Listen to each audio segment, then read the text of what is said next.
Oke, kita akan memulai untuk menggunakan Bootstrap di sini. Kita akan coba implementasikan ke dalam project kita. Ini kita lanjut ke dalam Redux, di mana di sana nanti ada intrusi untuk menggunakan si ininya ya, si Bootstrap-nya. Oke, yang pertama kita perlu siapkan file HTML dengan struktur HTML seperti biasa, dan yang kita akan lakukan, kita sudah buat folder baru satu dengan nama get bootstrap. Di sini kita akan buat file index HTML. Harusnya index HTML ya. Index HTML. Kemudian ada app.css, dan di dalam index HTML di sini kita akan coba buat tag-nya bootstrap, dan mungkin di sini kita tambahkan h1 dengan there. Oke, seperti ini. Dan langkah selanjutnya untuk bisa menggunakan Bootstrap, teman-teman tinggal menginclude link dan script yang dimiliki oleh Bootstrap. Ini menggunakan CDN, yang berarti teman-teman nggak perlu download filenya, baik itu file CSS dan file JavaScript-nya lalu kita integrasikan di dalam project, tapi kita memanfaatkan komputer yang menyimpan aset tersebut atau link dan JavaScript tersebut. Jadi teman-teman bisa copy paste saja sih bagian JS-nya, misalnya bagian JS-nya ini ya, bagian link ini. Oke, akan kita copy dan kita akan letakkan di bawah title. Dan sebenarnya karena kita juga memiliki CSS sendiri, ada baiknya teman-teman letakkan di bawah atau di paling bawah library yang akan teman-teman gunakan. Misal Bootstrap. Bootstrap ini kan adalah library yang teman-teman mungkin tidak akan mengubah apapun di dalamnya. Tapi kalau misalkan teman-teman ingin membuat style sendiri tanpa dipengaruhi oleh Bootstrap, maka letakkan di paling bawah untuk menghindari ditulis ulang oleh si Bootstrap. Kira-kira seperti itu maksudnya.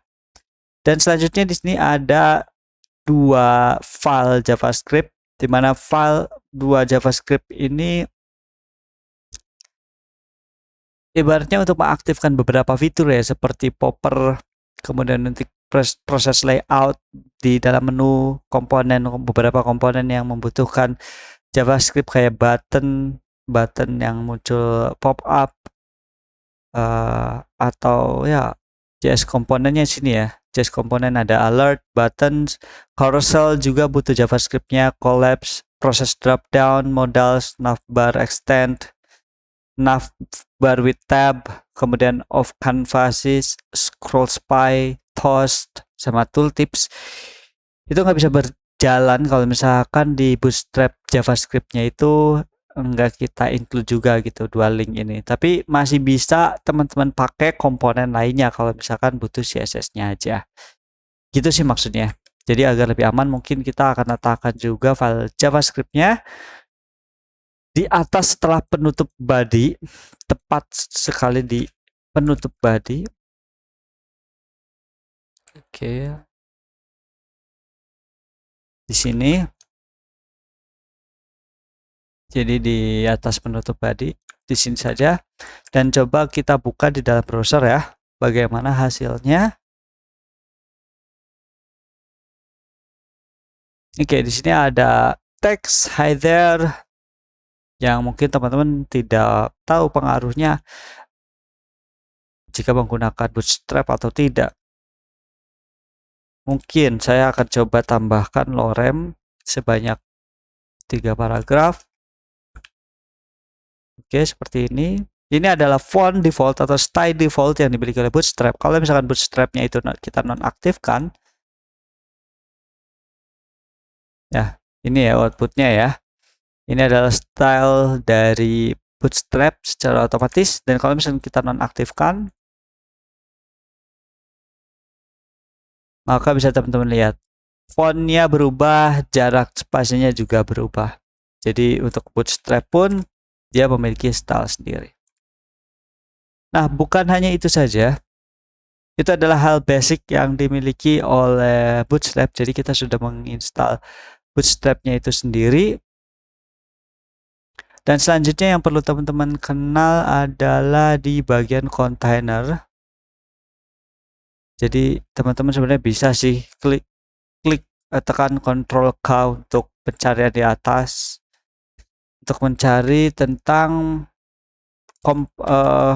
kontainer. Oke. Nah, di sini dalam kontainer.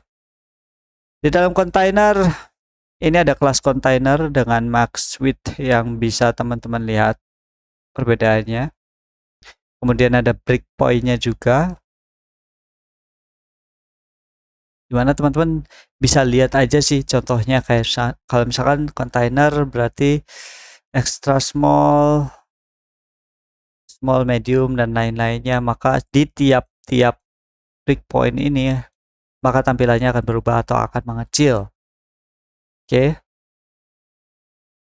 Dan mungkin kita akan coba implementasikan seperti ini. Kontainer juga biasanya dipersiapkan untuk membungkus suatu elemen yang sangat banyak ya.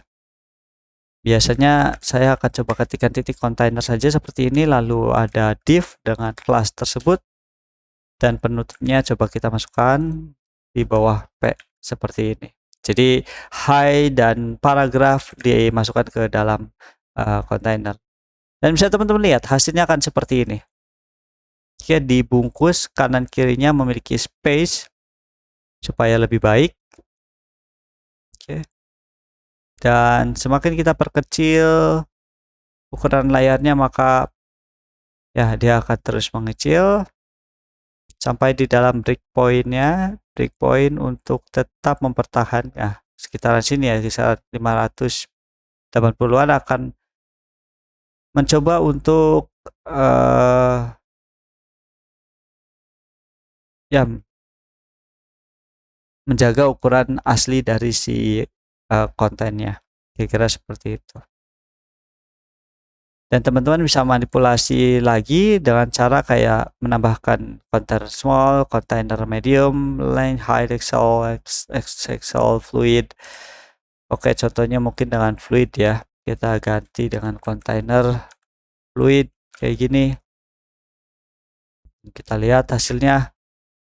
Maka dia tidak ada jarak. Semakin lebar si container fluid ini, maka kontennya juga akan selalu mengikuti, walaupun di sini ada sedikit margin ya, sedikit margin atau padding. Tapi yang jelas dia akan selalu memenuhi isi dari container fluidnya.